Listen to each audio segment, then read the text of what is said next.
সন্তান বলে আব্বা জানকে বললাম, বাবা আপনি নবীকে পাওয়ার জন্য হয়তো বারবার নবী নবী করেন, নবীর উপর দুরূদ পড়েন, তাহাজ্জুদের ইবাদত করেন। বলে হ্যাঁ। এ আব্বা ঠিক আছে, আপনি যেহেতু দুরূদ পড়েন আমি পাশের ঘরে যা একটু আরাম করি। সন্তান বলে আমি যদিও পাশের ঘরে থাকতাম তবুও আমার আব্বা জানের দুরূদ শরীফের আওয়াজ আমি শুনতে পাইতাম। আমি হঠাৎ করে একদিন আমার আব্বা জানকে ইয়া রাসূলুল্লাহ বলে চিৎকার করে উঠতে শুনলাম। আমি দৌড়াইয়া আমার আব্বা জানের কামরার মধ্যে যাইয়া লক্ষ্য করে দেখলাম আমার আব্বা জান ওনার কাপড়গুলো একসাথে একটা গাটুরি করলেন। আমি জিজ্ঞাসা করলাম, ওগো আব্বা জান আপনি কেন আপনার কাপড়গুলা গাটুরি বাঁধতেছেন? আমার আব্বা আমার জবাব দিয়েছে, আমার রাহমাতুল আলামিন নবীজি আমার ঘুমের ঘরে স্বপ্নে আমার নবীজি রওজা মুবারকের মধ্যে আমাকে ডাক দিয়েছে। আমার নবীজি রওজা মুবারক দেখার জন্য আমি এই জন্য নবী ইয়া রাসূলুল্লাহ বলে চিৎকার করেছি। বলেন সুবহানাল্লাহ। এ মুসলমান ইমানদার, এ নবীর উম্মতের দল, সন্তান ডাক দিয়া বলে, বাবা আপনি যদি এই এলাকা ত্যাগ করে এখান থেকে মদিনাতে চলে যান আমি সন্তানকে কার কাছে রেখে যাবেন? আমি সন্তানের দায়িত্ব আপনি কাকে দিয়ে যাবেন? সন্তান এই কথার জবাব যখন বাবা দিতে পারেন না, আব্বা জিজ্ঞাসা করতেছে, হে আমার সন্তান তুমি আমাকে কি বলতে চাও একটু ক্লিয়ার করে বলো, খোলাসা করে বলো। সন্তান বলে, বাবা রহমতের নবী আপনাকে ডাক দিয়েছে, আপনি যাওয়ার পর নবী দেখবেন, নবীর রওজা দেখবেন। আব্বাজি আপনি মনে করেছেন আপনি যেমন বাবা আপনার সন্তান মনে হয় তেমন হয় নাই। ওগো আব্বাজান আপনি মদিনায় যে নবীর রওজা দেখবেন। আব্বাজি আমার কি মন চায় না গো নবীজি রওজা মুবারক দেখতে। আব্বা নিয়ে জানলা আমিও আল্লাহ নবীর রওজা দেখতে চাই। সন্তান বলে আমি আমার আব্বাজানকে সাথে নিয়ে একসাথে রওনা করতে লাগলাম। একদিন, 2 দিন, 3 দিন করে আমরা 12 দিন একটানা হাঁটলাম। হাঁটার পরে আমরা একটা মরুভূমির মধ্যবর্তী জায়গায় পৌঁছাইলাম, কিন্তু এখনো পর্যন্ত আমরা মদিনার নবীর রওজার সামনে যাইতে পারি নাই। মরুভূমির সামনে যখন গেলাম আমি দেখলাম আমার আব্বাজানের শরীরটা জ্বরে পুড়ে যাইতেছে। আমার আব্বাজান পরবর্তী কদম এক পা যে আগাবে সেই শক্তি আমার আব্বাজানের নাই। আমরা তাবু গাড়াইলাম, আমার আব্বাজানকে আব্বাজানের তাবুতে রাখলাম আর আমি একটা তাবুতে অবস্থান করলাম। একটানা 3 দিন পর্যন্ত সময় যাইতেছে, কিন্তু আমার আব্বাজানকে তাবুর মধ্যে থাইকা শুধু আমার নবীজির দুরূদ শরীফ ইয়া রাসূলুল্লাহ জপতেছে। আমি বলতে লাগলাম, ওগো আব্বাজান আপনি যে ইয়া রাসূলুল্লাহ জপতেছেন নবীকে পাওয়ার জন্য, আব্বুজি আপনি বলেন না আপনি কি আমার নবীজিকে চোখ দিয়ে দেখছেন বা দেখবেন? বলে দেখার জন্যই তো নবী নবী বলে ডাকি। ও মুসলমান ইমানদার, সন্তান বলে 3য় দিন রাত্রবেলা যখন আমি ঘুমাইতে গেলাম আমার তাঁবুর মধ্যে, আমার আব্বাজান ওনার তাঁবুর মধ্যে, আমার আব্বাজানের তাঁবু থেকে আমার তাঁবুতে আব্বাজানের দুরূদের আওয়াজ শুনতে পাইতাম। হঠাৎ করে 3য় রাত্রে আমি দেখলাম আমার আব্বাজানের গলার কোনো আওয়াজ আসতেছে না, দুরূদ শরীফের আওয়াজ আমার কানে আসতেছে না। আমি একটু ভয় পেয়ে গেলাম। আমি আমার ঘর থেকে তাঁবু থেকে বের হইয়া আমার আব্বাজানের তাঁবুতে যেয়ে দেখলাম আমার আব্বাজানের শরীরটা একবারে নিস্তেজ, সেজদার মধ্যে পড়ে আছেন। আমি আমার আব্বাজানের পুরাটা শরীরের মধ্যে ধরতে লাগলাম। আমি দেখলাম আমার আব্বাজানের শরীরটা একবারে ঠান্ডা হয়ে আছে। আমি আমার আব্বাজানের ডান দিকে যখন ধরলাম আমার আব্বাজান কাঁচ হয়ে বাম দিকে পড়ে গেছে। আমি নাকি মুখে হাত দিয়ে দেখলাম আমার আব্বাজান এখান থেকে আর নড়াচড়া করেন না, কোনো নিঃশ্বাস ফালান না। আমি বুঝতে পারলাম আমার আব্বাজান দুনিয়া থেকে ইন্তেকাল করেছেন। ইন্না লিল্লাহি ওয়া ইন্না ইলাইহি রাজিউন। ও মুসলমান, কোন মুসলমানের ইন্তেকালের খবর শুনলে দোয়াটা পড়বেন। আল্লাহর নবী বলে কেউ যদি পড়ে তার ইন্তেকালের পরে তার জন্য তার এলাকার মানুষ এমন ভাবে দোয়া করবে, জোরে সরে পড়েন। ওই ব্যক্তি বলেন আমার আব্বাজানের মৃতদেহটা নিয়ে আমি কিছুক্ষণ পর্যন্ত কান্না করতে লাগলাম। ওয়াক্তে ফজর হয়ে গেছে, আমি ফজরের নামাজের মধ্যে দাঁড়াইলাম, দাঁড়াইয়া নামাজ আদায় করলাম, কিন্তু পাশে আমার মৃত বাবার দেহটা পড়ে আছে।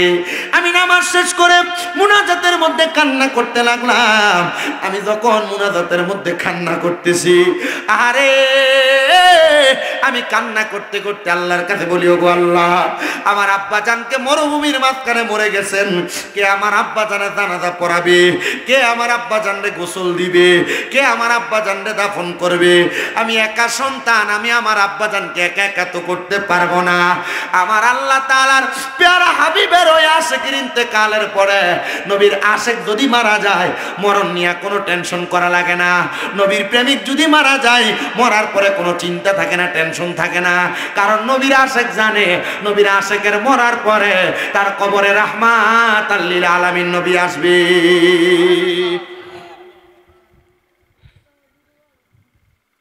নবী আসবে, এ বিশ্বাস আছে না নাই?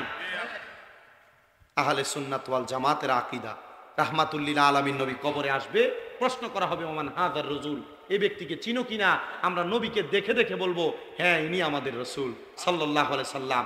আরে আমার এক উস্তাদ, যিনি কুমিল্লা আলিয়া মাদ্রাসা আমাদেরকে বুখারীর দরস দিয়েছেন, তিরমিজির দরস দিয়েছেন, আমাদেরকে ইবনে নাসাই শরীফের দরস দিয়েছেন, ইবনে মাজাহ শরীফের দরস দিয়েছেন।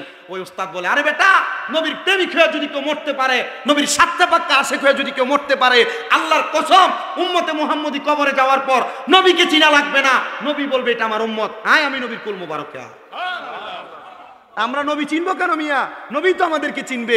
নবী চিনার মতো কাজ আমাদেরকে করা লাগবে না। আপনি নবীর উম্মত দাবি করেন, আপনার মুখের দাড়ি ফোম শেভ করা। আপনি নবীর উম্মত দাবি করেন, আপনি সুদ খান। আপনি নবীর উম্মত দাবি করেন, আপনি ঘুষ খান। আপনি নবীর উম্মত দাবি করেন, পরের হক মেরে মেরে খান। আপনি নবীর উম্মত দাবি করেন, আপনি মিথ্যা কথা বলেন। না এমন মানুষও আছে না নাই? নবী বলেন, আমি তাদের দিকে ফিরেও তাকাবো না। নাউজুবিল্লাহ নাই? আরে নবী যদি আপনার দিকে ফিরে না থাকে, আপনার কোনো উপায় আছে? আপনাদের কষ্ট হইতেছে। আমি মাইক দর্শীদের সময় তো মোটামুটি অনেক লম্বা হয়েছে না? সময় চেয়ে লাভ নেই, অল্প সময়, তবে যতটুক সময় অতটুক সময় কথা বলে আমি আপনাদেরকে নিয়ে দোয়া করে তারপর বিদায় নিব। আল্লাহ কবুল করেন, জোরে পড়েন আমিন। ওই সন্তান যখন ফজরের নামাজের মুসল্লার মধ্যে কান্না করতেছে, কান্না করার সময় হঠাৎ করে সন্তান শুনতে পায় চারদিক থেকে জনগণের আওয়াজ শোনা যায়। আওয়াজ কি? মানুষ আসতেছে।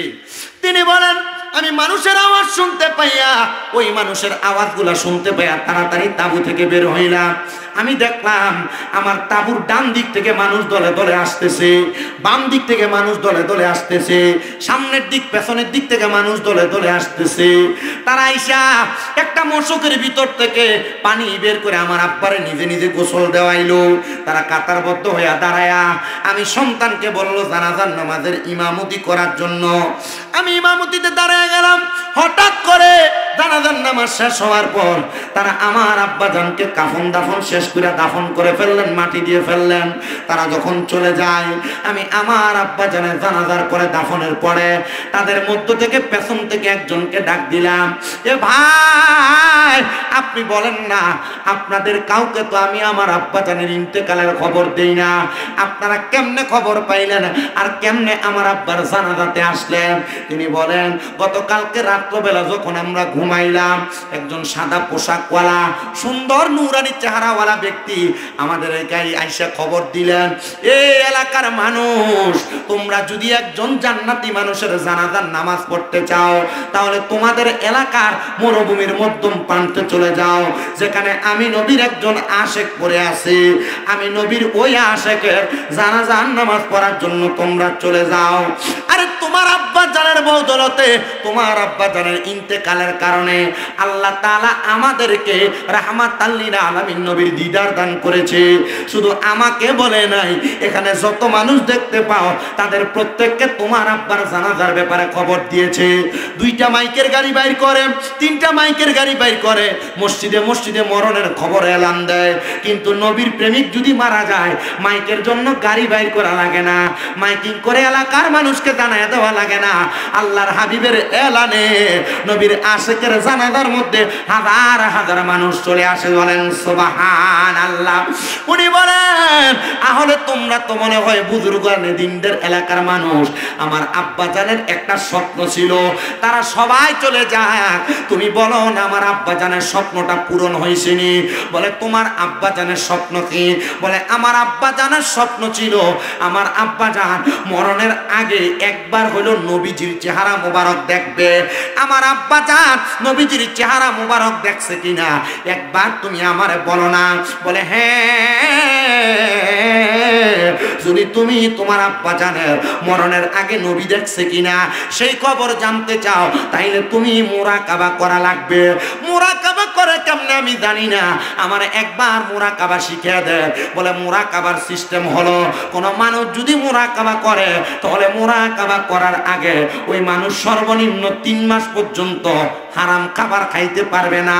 তাহাজ্জুদের নামাজ পড়বে, বেশি বেশি নফল ইবাদত করবে, করার পরে আসরের নামাজের পরে ডান হাতটারে তার ডান গালের সাথে লাগায়া পাটারে মিমের মতো বাঁকা কইরা যখন পশ্চিম দিকে মুখটা ফিরিয়া কোন বিষয় জানার জন্য চেষ্টা করবে, আল্লাহ তাআলা তাকে সেই বিষয় জানিয়ে দিবে। এ বাবা পারবানি তাহাজ্জুদ নামাজ পড়ে মুরাকাবা করতে? বলে হুজুর তাহাজ্জুদ নামাজ পড়ে এটা আমার আব্বা জানে শিখানো, আল্লাহর নবীর রীতিমতো সুন্নাহ, আমি এটা পারবো। বলে তাহলে তাহাজ্জুদ নামাজ পড়া মুরাকাবা করবা।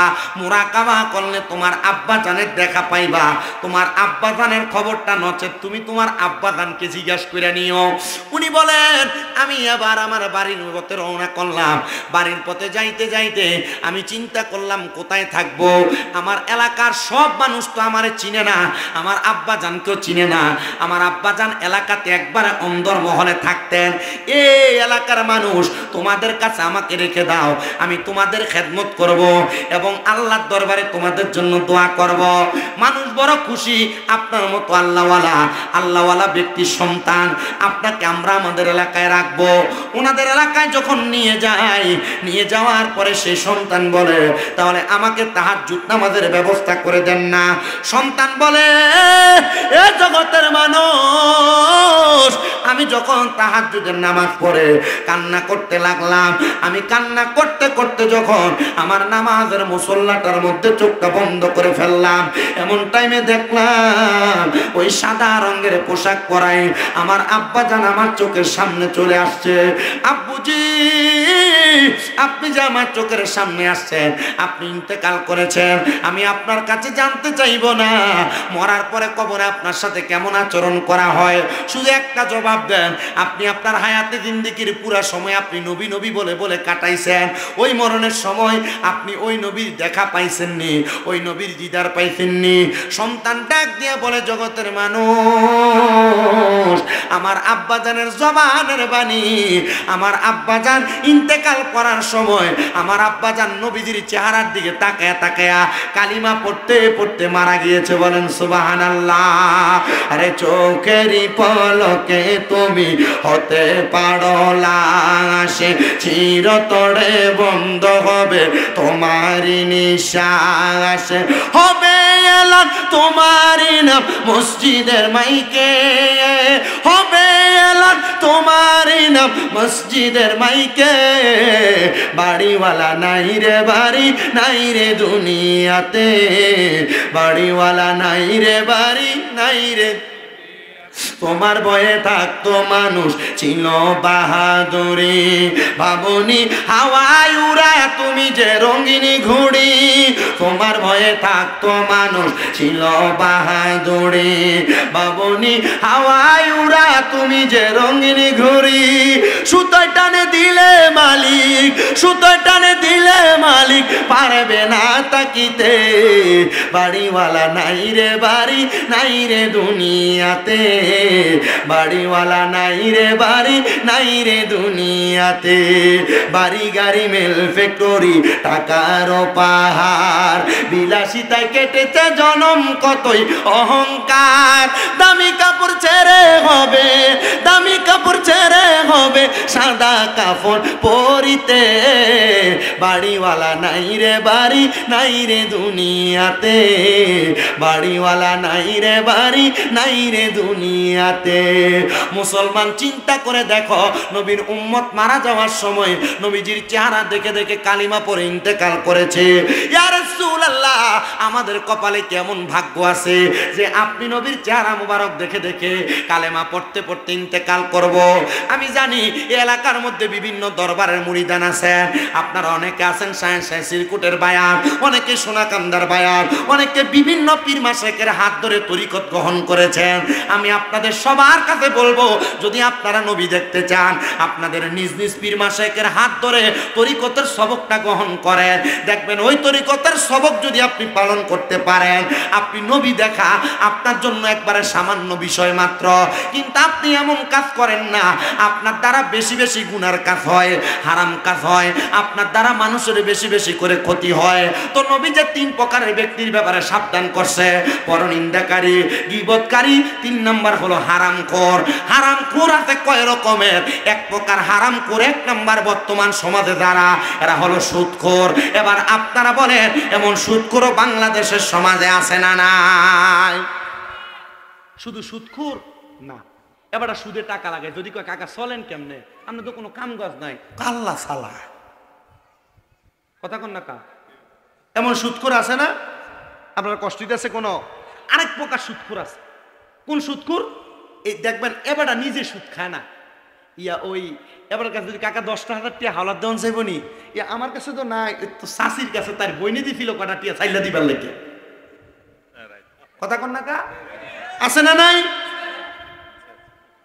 2 নাম্বার গেল। 3 নাম্বার আরেকটা সুদখোর আছে, যে সুদখোরটা এলাকায় মানুষ সুদখোর কইব, এলাকায় ব্যাংকে এককালীন 10 লাখ রাখা দেয়। এটার নাম দিছে এফডিআর, কথা কয় না? নাম কি? 10 লাখ 10 বছর রাখা দিলে 10 বছর পর এটা 20 লাখ হয়ে ফেরত দিব, কথা কয় না? আসেনি সুদখোর? আরেক প্রকারের সুদখোর আছে। বলে যে এটা কোন সুদখোরটা? যে সুদরা আপনার বউ আপনার ফার্ম দিয়ে খাওয়ায়। হুজুর এটা কোনটা? দেখবেন হঠাৎ করে একদিন রাত্রে কইতাছি, তুমি যে যা কামাই করো সব খাইয়া লাও, আমরা আবুদ্দারির একটা ভবিষ্যৎ আছে না, মোটামুটি আয়ো না, আমরা একটা ডিপিএস করে লাই, ডিপিএস করে কিছু ব্যাংকে রাখি, তাহলে তো একটু বড় হইলে কামাই রুজি করে এটা দিয়ে খাইতে পারবো, চলতে পারবো। এই সুদ দিয়া, ঘুষের টাকা দিয়া, ডিপিএস নামক হারাম টাকা দিয়ে আপনি আপনার ফুট মানুষ করবেন, আর এই ফুট আপনার বয়স হওয়ার পর আপনার বাদ দিব, এটা আমি চিন্তাও করতে পারি না, কথা কন? এমন সুদখোর আছে না নাই? কথা কয় না, আছে না নাই? এমন সুদ যারা খায় তাদেরকে সাবধান করে দিবেন। বলে তোমরা যে সুদ খাও, কুকুর প্রত্যেকদিন সকালবেলা দোয়া করে, আল্লাহ আমার 2 প্রকার ব্যক্তির মুখ সকালবেলা খালি মুখে দেখায়ও না। আল্লাহ কারা? বলে ওই কুকুর বলে 1 প্রকার কোন বেনামাজির মুখ আমি কুকুরকে দেখাইয়েন না, 2 নাম্বার কোন হারামখোরের মুখ আমি কুকুরকে দেখাইয়েন না। আরে কি সুদ খাইলা, তোমার চেহারা কুকুর পর্যন্ত দেখতে চায় না, আর তুমি এলাকার মানুষে দেখে দেখে বেড়াও। আবার দেখতে দেখা যায় এই সুদখোররা একটু নির্লজ্জ হয়, বেহায়া হয়। বলে হুজুর কেমনে? আরে বাবা, সুদের টাকা দিয়া সমাজের মধ্যে চলাফেরা করে, দামি বিল্ডিং বানায়, আবার সমাজের লম্বা লম্বা কথা বলে, এমন সুদখোর এলাকায় আপনারা দিয়ে কয়, আমি কইতাম কি তারাই সাক্ষী দেয়া আছে। মুসলমান ইমানদার আরেক প্রকার হারামখোর।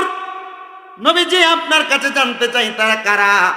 বলে যারা পরের হক হরণ করে, হাক্কুল ইবাদ, বান্দার হক তারা মেরে মেরে খায়, নিজের সম্পদ বাড়ানোর জন্য পরের হক তারা দখল করে। ভাই মারা গিয়েছে, বাতিদার সম্পত্তি বোঝা দেয় না, দখল করেছে। মা বাবা ইন্তেকাল করেছে, বোনের সম্পত্তি বোঝা দেয় না। এমন বহুত ভাই আছে মাহফিলে, মা বাপ মরে গেছে কিন্তু বোনের সম্পদ এখনো বুঝিয়ে দেয় নাই। বহুত ভাই আছেন আপনারা, বোনের সম্পদ বুঝিয়ে দেয় নাই। আল্লাহ নবী বলে তারা আরেক প্রকার হারামখোর, তারা আরেক প্রকার জুলুমবাজ। নবীজি 3 নাম্বার আর কারা? বলে যারা নিজের সম্পদ বাড়ানোর জন্য মিথ্যা কথা বলে বলে ব্যবসা করেছে। একটা জিনিসের দাম 10 টাকা, সে 8 টাকা দিয়ে ক্রয় করেছে, 10 টাকা বিক্রি করলেই চলে। সে বিক্রি করার সময় কয় আল্লাহর কসম করে এটা আমার কিনে ওই 15 টাকা। এমন হারামখোর যারা মিথ্যা কথা বলে বলে ব্যবসা করে, আল্লাহর নবী বলে আমি তাদের ব্যাপারে বড় ভয় করি। নবী গো, আর কোন হারামখোরের ব্যাপারে ব্যাপারে ভয় করেন? বলে যারা ঘুষ খায়, যারা মানুষের কাছে কোনো কিছুর বিনিময়ে কোনো কিছু গ্রহণ করে, এটাই হলো ঘুষ। এটার কারণে আমি নবী তাদের ব্যাপারে বড় ভয় করি। ইয়া রাসূলুল্লাহ, এদের অবস্থা কেমন? বলে তারা যখন ইন্তেকাল করবে, ইন্তেকাল করার সময় আজরাইল ফেরেশতা তাদের শরীর থেকে যখন রূহটা কবজ করবে, তাদের কাছে মনে হবে জীবিত একটা বকরিকে জীবিত অবস্থায় চামড়াটা টাইনা টাইনা ছিঁড়ে ফেললে যত কষ্ট হয়, ওই হারামখোর ব্যক্তিটার তত কষ্ট হবে। শুধু তাই নয়, ফেরেশতা আজরাইল যখন তাদের রূহটা নিয়ে যাবে, আজরাইল নাকের মধ্যে একটা কাপড় লাগে উপরে নিয়ে যাবে, আর আল্লাহর আসমানের ফেরেশতারা তার দিকে থু থু নিক্ষেপ করবে। ইয়া রাসূলুল্লাহ, কেন? বলে হারাম খাওয়ার কারণে, পরের হক মাইরা খাওয়ার কারণে আল্লাহ তাআলা তার রূহটাকে একটা দুর্গন্ধযুক্ত রূহ বানায় রাখছে। এ পর্দার অন্তরালের আমার মা, তোমার স্বামী যে তোমাদেরকে ইনকাম করে খাওয়ায়, হালাল খাওয়ায় না, হারাম খাওয়ায়, কোনোদিন তুমি তোমার স্বামীকে একবার জিজ্ঞাসা করো নাই? ও বাবা, ও আম্মা, এ হারাম খাবার খায়াতে তুমি কবরে যাইবা, আল্লাহর কাছে কি জবাব দিবা আমার বুঝে আসে না। এজন্য আমি ফরাদাবাদ এলাকার সবার কাছে একটা কথাই আবদার করে যায়, হারাম যেইখানা মানুষের অনুমতি ছাড়া তার সম্পদ হরণ করা, অনুমতি ছাড়া তার সম্পদ দখল করা, মানুষের কাছ থেকে সুদের উপর টাকা নেওয়া দেওয়া, মানুষের কাছ থেকে ঘুষের টাকা গ্রহণ করা, মানুষের পরের হক গাছের সম্পদ গাছের ফল ফলাদি গ্রহণ করা, এমন হারাম কাজ থেকে আপনি দূরে থাকবেন। মিথ্যা কথা বলে ব্যবসা করা, এমন কাজ থেকে দূরে থাকবেন। আরে বাবা, সব তো আপনি সম্পদের জন্য করতেছেন। মনে রাখবেন, যে ব্যক্তি 1 টাকার সম্পদের মালিক, আল্লাহর কাছে 1 টাকার সম্পদের হিসাব দেওয়া লাগবে। যে ব্যক্তি 1 কোটি টাকার সম্পদের মালিক, আল্লাহর কাছে 1 কোটি টাকার সম্পদের হিসাব দেওয়া লাগবে। আপনি বললেও লাগবে, না বললেও লাগবে। তাহলে আল্লাহর হাবিব সাল্লাল্লাহু আলাইহি ওয়াসাল্লামের একজন উম্মত, তিনি বসবাস করতেন ইরাকের জমিনে। উনি একজন বাদশা। তিনি বলেন, আমার প্রজাদের মধ্যে একটা উদ্বেগ কাজ করতেছিল, তারা অভাবে পড়ে গেছে, খরাতে পড়ে গেছে, তাদের কাছে কোনো সম্পদ নাই। তারা সবাই এসে আমি বাদশার কাছে বলে, বাদশা আপনি আমাদেরকে সম্পদ দেন, বেশি বেশি সম্পদ দেন, আমরা আমাদের সম্পদ দিয়া সম্পদ বাড়াইতে চাই। বাদশা বলে, সম্পদ দিতে পারি, তবে একদিন অপেক্ষা করা লাগবে। কয়দিন? একদিন অপেক্ষা করলে সম্পদ পাইবা। এরপরে তোমরা যদি সম্পদ নিতে চাও, আমার পুরো রাজপ্রাসাদ নিয়ে যাও, আমার কোনো দাবি নেই। বাদশা ডাক দিলেন, আমার উজির সামনে আসো, আর আমার একজন প্রজা সামনে আসো। সামনেই না, প্রজার হাতে বাদশা 5 দিরহাম দিছে। 5 দিরহাম। কয় দিরহাম? উজিরের হাতে তুলে দিচ্ছেন 500 দিরহাম। বলছেন, এই আমার প্রজারা সবাই সাক্ষী থাকো, আমার এই প্রজাকে যে 5 দিরহাম দিলাম, প্রজা আগামীকালকে তার এই 5 দিরহামের হিসাব আমি বাদশার কাছে দিবে। আর আমার উজিরকে যে 500 দিরহাম দিলাম, সে 500 দিরহামের হিসাব আগামীকালকে আমাকে দিবে। যাও, সবার ছুটি।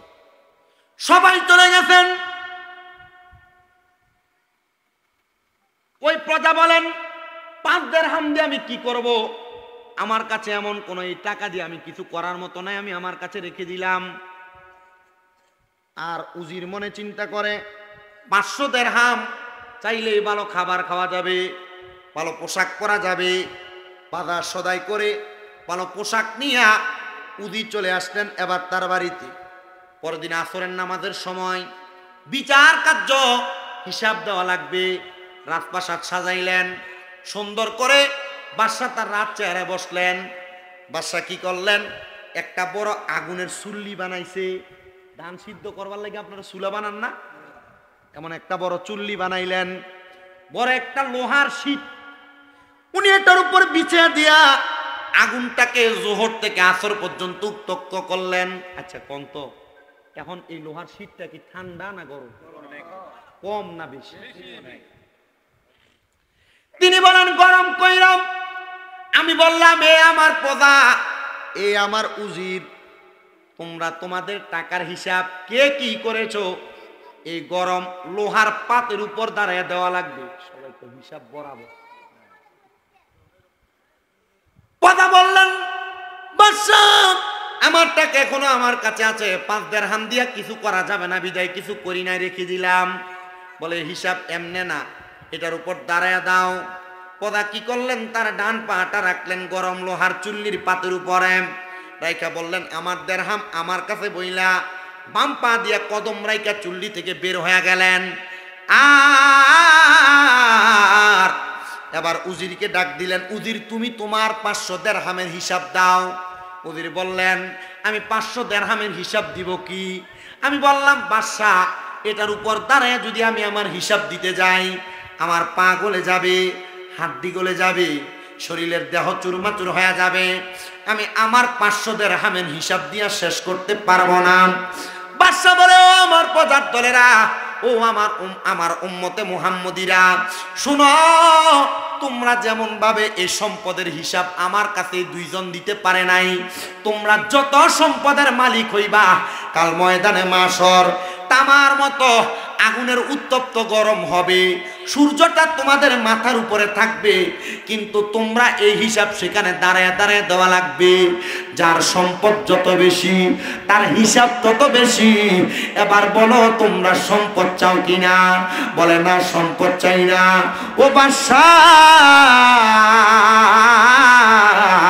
কবরে যাওয়ার পর আমরা কোন কাজ করলে ওই কবরের কঠিন আযাব থেকে বাঁচবো আপনি আমাদেরকে শিখিয়ে দেন। এ পর্দার অন্তরালের মা বোনেরা, আপনারা মাঝে মাঝে হয়তো কবরের কথা স্মরণ করে করে কান্দেন কিনা জানি না। মোবাইল নিয়ে, সোশ্যাল মিডিয়া নিয়ে, টিভি সিরিয়াল নিয়ে যদি ব্যস্ত থাকেন, স্বামীর সঙ্গে সর্বদাই যদি ইমু কলে ব্যস্ত থাকেন, মা গো কবরের কথা কখন সময় কোন স্মরণ করবেন এটা বুঝি না। তবে আপনাদের সবার কাছে বলি, আমার ভাই বাবারা, মা বোনেরা, ওই হাসরের ময়দানের কথা স্মরণ করে যখন বাদশার সব প্রজারা বললেন, বাদশাহ আমরা দুনিয়া চাই না, আমরা সবাই আখিরাত চাই, বাদশাহ আপনি আমাদেরকে একটা তালিম প্রদান করেন, যেই তালিমের মাধ্যমে আমরা দুনিয়া ত্যাগ কইরা আখিরাতটাকে উজ্জ্বল বানাইতে পারবো। বাদশাহ বলে, ও আমার প্রজারা, শোনো, আজকে তোমরা ফজরের নামাজের আগে, এশারের নামাজের পরে আমি বাদশার রাজপ্রাসাদে আসবা, তাহলে আমি তোমাদেরকে কবরের পুঁজি তৈরি করার মাধ্যম রেডি করে দিব। কবরবাসীর স্মরণে মাহফিল, ফরাদাবাদ এলাকার কবরবাসীরা খুশি, মাহফিলের ডাইনে বামে ঘুরতেছে, আর ভিক্ষুক যেমনে ভিক্ষা করে, কবরবাসী রুহগুলো এমনি এমনি ভিক্ষা করে।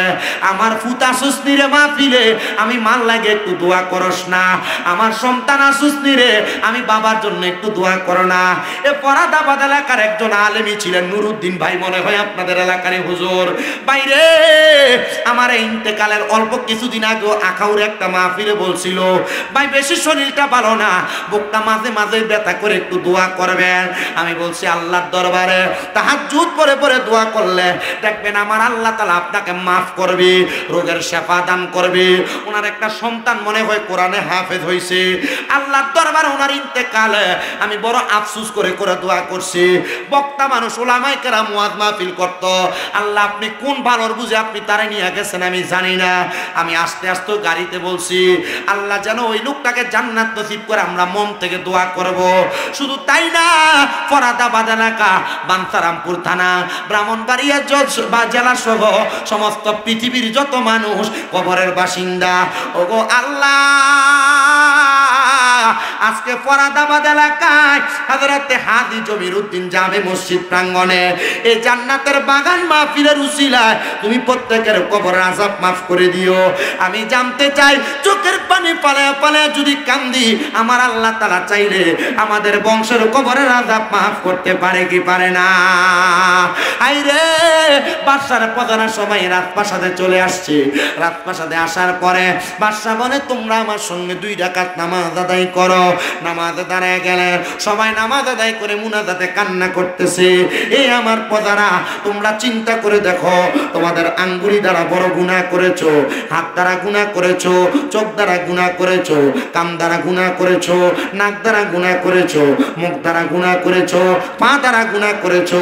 আমার আল্লাহ তাআলা তোমার নাকের ডগার মধ্যে 2টা ফেরেশতা রাখছে, মুখের 2 ঠোঁটের মাঝখানে 2টা ফেরেশতা রাখছে, 2 চোখের মাঝখানে 2 পাপড়ির মধ্যে 4টা ফেরেশতা রাখছে। তোমার প্রত্যেক আঙ্গুলের মাথায় মাথায় আল্লাহ তাআলা এক একটা করে ফেরেশতা রাখছে। তোমার প্রত্যেকটা পায়ের আঙ্গুলের মাথায় মাথায় এক একটা করে ফেরেশতা রাখছে। তোমরা যদি মনে হয় তোমার গুনার কারণে তুমি বাইসা যাইবা, তোমরা আল্লাহর কাছে কান্নার দরকার নাই, রাজপ্রাসাদ থেকে বের হয়ে যাও। আর যদি মনে হয় আল্লাহ তাআলা তোমাদেরকে মাফ করবে না। তুমি স্বীকার করা লাগবে না, তোমার হাত বলে দিবে তোমার হাত দ্বারা আঙ্গুলি দ্বারা গুনাহ হয়েছে, তোমার চোখ বলে দিবে এই চোখ দ্বারা তুমি পুরুষ হয়ে পরনারীর দিকে তাকাইছো। এ মা, তোমার চোখ সাক্ষী দিবে তোমার স্বামী থাকার সত্ত্বেও তুমি তোমার চোখ দিয়ে পরপুরুষের দিকে তাকাইছো। এ মা, তোমার স্বামী তোমার হক আদায় করার পরেও তুমি অন্য কোন পুরুষের দিকে তাকাইছো। এ পুরুষ মানুষ, তোমার স্ত্রী তোমার সব হক আদায় করার পরেও তুমি অন্য কোন নারীর দিকে তাকাইছো। তোমার চোখ সাক্ষী দিবে, জবান দিয়ে মিথ্যা বলেছো, গালিগালাজ করেছো, তোমার জবান সাক্ষী দিবে। তোমার হাত দ্বারা মানুষের টাকা পয়সা জমি সম্পদ চুরি করেছো, হাতের আঙ্গুলিগুলা সাক্ষী দিবে। তোমার পা দ্বারা গুনার কাজ করার জন্য পা দিয়ে হাইটা হাইটা গিয়েছো, তোমার পা গুলা সাক্ষী দিবে। আর কবরের মধ্যে যাওয়ার পর এমন ভাবে কঠিন আযাবের সম্মুখীন তোমাকে করা হবে, বাঁচতে পারবা না, বাঁচতে পারবা না, বাঁচতে পারবা না।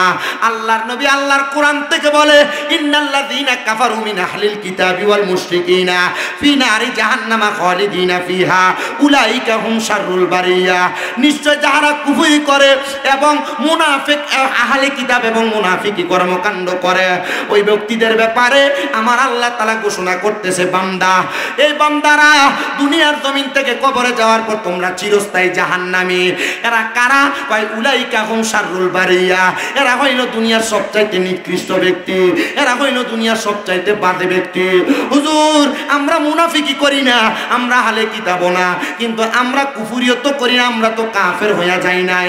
না রে মুসলমান, চুরি করা গুনাহ এটা তুমি জানো, নামাজ ছেড়ে দেওয়া গুনাহ তুমি জানো, হারাম খাওয়া গুনাহ তুমি জানো, পরের হক খাওয়া গুনাহ তুমি জানো, রোজা না রাখলে গুনাহ তুমি জানো, নামাজ ইবাদত না করা গুনাহ তুমি জানো।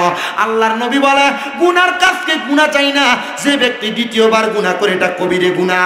গুনার কাজকে গুনাহ চাই না, বারবার গুনাহ করা কুফরি। যে ব্যক্তি কুফরি কাজটা বারবার করে সেই ব্যক্তি জাহান্নামে যাবে, সে দুনিয়ার সবচাইতে বাজে মানুষ। ইয়া রাসূলুল্লাহ, ইয়া হাবিবাল্লাহ, আপনি বলেন না ভালো মানুষ কোনটা?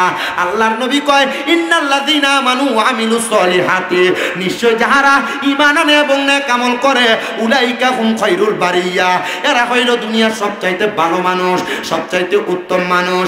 নবী গো, আমার আল্লাহ তাআলা তাদেরকে কি পুরস্কার দান করবে? আমার নবী বলে, আল্লাহ তাআলা যে পুরস্কার দিবে ওই পুরস্কারের নাম হলো জাযাউহুম ইনদা রাব্বিহিম জান্নাতু আদনিন। ওই পুরস্কারের নাম হলো আল্লাহর পক্ষ থেকে দেওয়া পুরস্কার, জান্নাতুল আদন। এত সুন্দর, তাজরি মিন তাহতিহাল আনহার, এত সুন্দর জান্নাত, ওই জান্নাতের নিচে দিয়ে নহর প্রবাহিত হবে। আল আনহারু খালিদিনা ফিহা আবাদা। আল্লাহর নবী বলে, ওই জান্নাতে তারা চিরস্থায়ী বাসিন্দা হয়ে থাকবে, আবাদা, তারা কখনো বের হতে চাইবে না। ও আল্লাহ, আপনার কাছে জানতে চাই, ওই জান্নাতে বান্দা চিরস্থায়ী বাসিন্দা হয়ে থাকবে। আল্লাহ গো, আপনি বলেন না তারা কারা? কারা ওই জান্নাতে থাকবে? কয় রাদিয়াল্লাহু আনহুম ওয়া রাদু আন, যারা তাদের আল্লাহর প্রতি সন্তুষ্ট আর আল্লাহ তাদের প্রতি সন্তুষ্ট, তারা ওই জান্নাতে থাকবে। আল্লাহ তারা কারা? কয় যালিকা লিমান খাশিয়া রাব্বা, যারা আল্লাহকে দুনিয়াতে সবচাইতে বেশি ভয় করছে, রবকে বেশি ভয় করছে। যারা আল্লাহরে ভয় করে তারা হারাম খায় না, পরনিন্দা করে না, গীবত করে না, মানুষের হক মাইরা মাইরা খায় না, কবরকে ভয় করে নামাজ পড়ে, নামাজ ছাড়ে না, রোজা ছাড়ে না, রমজান মাস আসলে পর্দার তলে যায় খাবার খায় না। মুসলমান ইমানদার সবার কাছে করজোরে আবদার, কবরের আযাবকে ভয় করেন, আল্লাহকে রাজি খুশি করার চেষ্টা করেন। নামাজ, রোজা, হজ, যাকাত, ইবাদতের পাশাপাশি আল্লাহকে খুশি করার মাধ্যম হলো, আল্লাহর নবী বলে, রেদার রব্বি ফি রিদাল ওয়ালিদাইন, আম্মা আব্বার সন্তুষ্টিতে আমার আল্লাহকে সন্তুষ্টি করা যায়। ও আল্লাহ, আমাদের সমাজে এমন অনেক কপাল পোড়া আছে যারা বাইয়ে বাইয়ে ঝগড়া করে মা বাপরে ভাত খাওয়ায় না, যারা বিবাহ করার পর মা বাপকে জুদা করে দেয়, মা বাপ এই ঘরে ওই ঘরে ঘুরে ঘুরে ঘুরে ঘুরে খায়। এ সন্তানকেও যদি তোমরা তোমাদের মা বাপকে জুদা করে থাকো, আলাদা করে থাকো, দে রে ফরাদাবাদের সন্তান, বানসারামপুরের সন্তান, দে তোর পাও আমার সামনে দে, আমি আমার জিহ্বা দিয়া তোর পাও পরিষ্কার করে দেব। বলে হুজুর কারণ কি? কারণ মা বাবার মনে কষ্ট দিয়া, মা বাপরে ভাত না দিয়া, মা বাপরে দমক দিয়া যত নামাজ পড়ো না কেন, এই নামাজ আল্লাহর কাছে কবুল হবে না। শামিমরা জানা, ব্রাহ্মণবাড়িয়া জেলার বড় হুজুরাই না ওয়াজ করাইবা, এই ওয়াজ দিয়া কোনো লাভ হবে না। না। সন্তানের দল কেউ যদি ওই মা বেড়ে থাকো, ওয়াদা করো এখান থেকে বাড়িতে যে মা বাবার পায়ে ধরে মাপ চাইবা। আমি জানি না তোমরা তোমাদের মা বাবার পা ধরে মাপ চাইবা কিনা, কিন্তু আল্লাহর নবী রাহমাতুল লিল আলামিন নবী আমার শিখিয়ে দেয়, উম্মত দুনিয়ার জমিনে মা বাপ মাফ না করলে স্বয়ং আমার আল্লাহ তোমাদেরকে মাফ করবে না। মা বাপ যদি তোমার প্রতি বেজার থাকে, আমার আল্লাহ তোমার প্রতি বেজার থাকবে। এই সন্তানের দলেরা তোমরা তোমাদের মা বাবার কাছে মাপ চাইবা কিনা জানি না। আমি শামীম দাদা শুধু মাপ চাই নাই রে, মাপ চাই নাই, আমি আমার মা বাপের পায়ের মধ্যে চুমা দিছি। আপনাদের দোয়াতে কুমিল্লা শহরে আমার 6টা মাদ্রাসা চলে, পুরুষ মাদ্রাসা, মহিলা মাদ্রাসা, হেফজখানা, একাডেমিক বিভাগ। এই মাদ্রাসাগুলা আমার এলেমের বরকতে না, কুমিল্লা আলিয়া মাদ্রাসায় কামেল 2য় বর্ষে ফাইনাল পরীক্ষা দিয়া দিব। ও বন্ধু, আমি আমার এলেমের জোর দিয়ে ওয়াজ করি না, আমি বুঝতে পারি আমার উস্তাদদের দোয়া, আমার মা বাবার দোয়ার বরকতে আমি ওয়াজ মাহফিলে এসে ওয়াজ করতেছি। আরে আজকের মাহফিল কবুল হবে কি হবে না এটার গ্যারান্টি কেউ দিতে পারবে না, তবে একটা গ্যারান্টি আমি দিয়া যায়, আগামীকালকে যদি দেখো এলাকার কোনো মুরব্বীরা দোকানে বৈশা বলে হ্যাঁ আমার সন্তান কোনো দিন আমার সঙ্গে কোনো অন্যায় করে নাই, তবু আমার সন্তান বাড়িতে যাইয়া শামীম দাদার ওয়াজ শোনার পরে আমার পায়ে ধরে মাপ চাইছে, মনে করবা মাহফিল কবুল হয়ে গেছে। কোনো মহিলা যদি একজন আরেকজনকে বলে হ্যাঁ শামীম দাদার ওয়াজ শুইনা আমার সন্তান আমার পায়ে ধরে মাপ চাইছে, মনে করবা ওয়াজ কবুল হয়ে গেছে। বলে হুজুর আমি আমার মা বাবার পা ধরে মাপ চামু দূরের কথা, আমি 2 ঈদে মা বাবার পা ছুঁয়ে সালামি করি না। এর সন্তান তুমি কেন সালাম করো না আমি জানি না। মা বাবার পায়ে ধরলে সন্তানের দাম কমে না, ইজ্জত কমে না, সম্মান কমে না। মা বাবার পায়ে চুমা দিলে আল্লাহর জান্নাতের চৌকাঠে চুমা দেওয়ার সওয়াব পাওয়া যায়। তোমার কি মনটা চায় না তুমি তোমার মা বাবার পায়ে চুমা দিতে? আল্লাহর নবী যখন মক্কা থেকে মদিনাতে হিজরত করে আসছেন, নবীর এক সাহাবী বলে ইয়া রাসূলুল্লাহ আর যদি কখন আপনি মক্কাতে ফিরে যান আপনার সাথী বানায়া আমি সাহাবীরা আপনার সাথে মক্কায় নিয়ে যায়েন। সাহাবী নিয়ে যাব, কিন্তু আমার নবীজি হিজরত করে আসার অল্প কিছুদিন পর মক্কাতে রওনা করেছে। এমন টাইমে ওই সাহাবী আমার নবীজির দরবারে আসে না। নবী যখন মক্কাতে চলে যায় রওনা করে, ওই সাহাবী দৌড়ে আমার নবীজির পেছন থেকে সামনে দেয়া দাঁড়ায়, ফিদাকা আবি ওয়া উম্মি ইয়া রাসূলুল্লাহ, নবী গো আমার মা বাবা আপনার কদমে কোরবান হোক। ইয়া রাসূলুল্লাহ আমি কি কোনো অন্যায় করেছি যে অন্যায়ের কারণে আপনি আপনার সাথী বানায়া আমারে মক্কায় নিয়ে যান না? আমার নবী বলে সাহাবী তুমি কোনো অন্যায় করো নাই, তবে তোমার কাছে জানতে চাই তুমি কেন মক্কা যাইবা? ইয়া রাসূলুল্লাহ আমি নিয়ত করেছিলাম মক্কা বিজয় হলে আমি মক্কার চৌকাঠের মধ্যে চুমা দিব। আল্লাহর নবী বলেন তোমার বাড়িতে মা বাবা জীবিত আছে কিনা? বলে হ্যাঁ। বলে আমি নবীও জানি তুমি তোমার অসুস্থ মায়ের সেবায় আছো, এজন্য আমি নবী তোমাকে বললাম বাড়িতে যাইয়া অসুস্থ আম্মা জানের কদমে চুমা দিলে আল্লাহর জান্নাতের চৌকাঠে চুমা দেওয়ার সওয়াব পাইবা। মা বাবা অসুস্থ, বুড়া কইয়া ডাক দে, বুড়ি কইয়া ডাক দে। আল্লাহর নবী বলে এদের কাছে জান্নাতের স্বাদ আছে, জান্নাতের মজা আছে। কিন্তু অনেক সন্তান তাদের মা বাপরে ভাত দেয় না, এলাকায় মা বাপরে খানা খাওয়ানো নিয়ে বিচার বসানো লাগে। মা বাপ জায়গা জমি বুঝে দেয় না বিদায় মা বাবার সঙ্গে প্রাপ্তবয়স্ক সন্তান গালাগালি মারামারি করে। সন্তানের দল যাদের মা নাই যাদের বাবা নাই এরা চিন্তা করে হুজুর যাদের বাড়িতে বাবা আছে তারা বাড়িতে যা বাবার পায়ে ধরে মাপ চাইবো, আমার আব্বা নাই আমি কার পায়ে ধরে মাপ চাইবো? হুজুর যাদের মা আছে তারা বাড়িতে যাইয়া মার পায়ে ধরে মাপ চাইবো, আমার তো মা নাই আমি কার পায়ে ধরে মাপ চাইবো? হুজুর আপনার কাছে আমি একটা জিনিসই জানতে চাই, হুজুর বলেন না গো আমার যে মা বাবা কবরে আমি কার জন্য কেমনে মাপ চাইবো? আল্লাহর নবী শিখিয়ে দেয় কোন সন্তানের মা বাবার ইন্তেকালের পরে ওই সন্তান যদি রব্বির হামহুমা কামা রব্বায়ানি সগীরা বইলা আল্লাহর দরবারে রব্বির হামহুমা কামা রব্বায়ানি সগীরা বইলা দোয়া করে, আমার আল্লাহ তাআলা ওই সন্তানের চোখের মণিকোঠার মধ্যে যদি একটা ফোঁটা পানিও থাকে, ওই সন্তানের চোখের মণিকোঠার মধ্যে একটা ফোঁটা চোখের মণিকোঠার মধ্যে একটু পানিও যদি থাকে, আমার আল্লাহ তাআলা ওই পানিটা পড়ার আগে ওই সন্তানের মা বাবার জীবনের গুনাহ মাফ করে দেয়। জোরে শুনে বলেন সুবহানাল্লাহ। এ সন্তানের দল আপনাদের কাছে করজোরে আবদার, আম্মা আব্বা কবরে খাস করে দোয়া করবেন, আম্মা আব্বা বেঁচে আছে আম্মা আব্বার জন্য বেশি বেশি করে দোয়া করবেন।